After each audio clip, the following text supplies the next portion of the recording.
Hi there, welcome to 90 Days of Self-Publishing. Today is day 24, and I'm Allison Moon. Today I wanted to talk about something that I had mentioned briefly in my video yesterday. That is a community of readers. No author really works in a vacuum as much as an author might want to work in a vacuum sometimes. There's always somebody that you're throwing ideas off of, that you're giving pages to ask for their opinions. You really always need some external minds to make sure that you're making sense.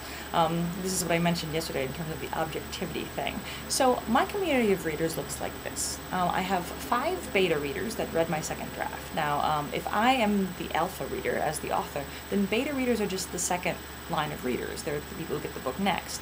So I chose 5 readers, even though there are no real rules for this, I had some ideas. So basically, I kind of figured that one person would flake, and that one person might not offer me the best notes. And that would leave me with 3 readers. Now, if one of those readers had an opinion, then a second reader could conflate that opinion, and a third reader could create a quorum. This is really useful stuff because it allows me to triangulate where the issues are in my book and allow for 3 people to kind of override my own defenses. If I have 3 intelligent, hand-chosen people telling me that something needs to change, I'm not even going to question it, I'm just going to change it. Even 2 people will guide me towards the right place in order to make fixes. If 3 people have 3 divergent opinions, at least it will allow me to realize where there might be some disagreement or where there might be some confusion. So this is really useful, and now I actually lucked out because out of my 5 readers, no one flaked. 2 of my readers didn't give me the best help and advice. They kind of gave me such general notes as to be not that effective, but still they gave me some decent notes in general. But the 3 readers that were remaining were extraordinary. So now I chose these readers for specific reasons. They kind of cast a wide net in terms of readership. One of the readers represented my demographic, the key demographic that I thought, which was queer women aged 18 to 35. Another reader represented the science fiction and fantasy demographic. He knows the canon inside and out. So he'd be able to read my book and say, Allison, this has been done before. Or, Allison, this has never been done before. Or, as your werewolf fans are really going to want to see more of this or less of this. That was incredibly helpful, and he proved to be one of the best support systems that I've had throughout this entire process.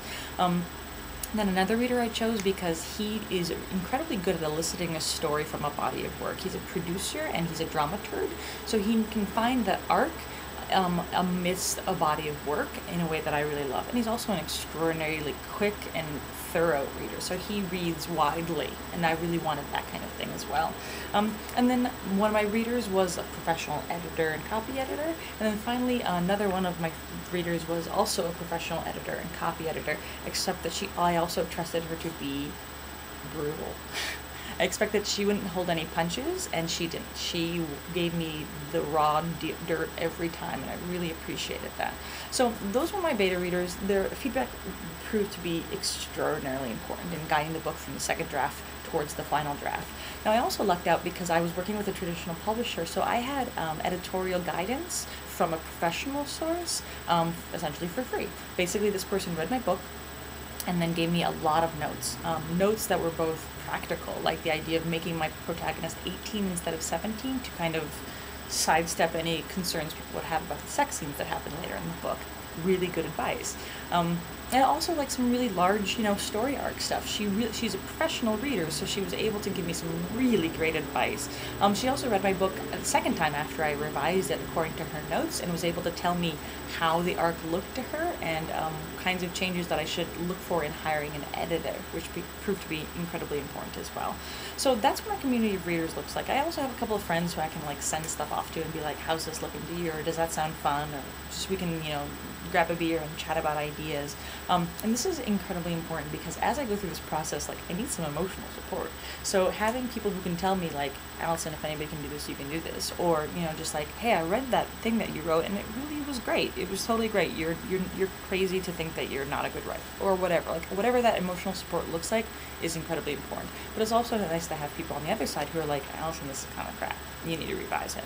And to be totally honest with me, because that's what I'm looking for. I want honesty, and I want, as much as I want emotional support, I also want to have a certain sense of rightness, that I have a true north that I'm following, and that actually I can look to my community to tell me whether that's true or not. So that's that for today. I'll be back tomorrow with more stuff from 90 Days of Self-Publishing. Thanks.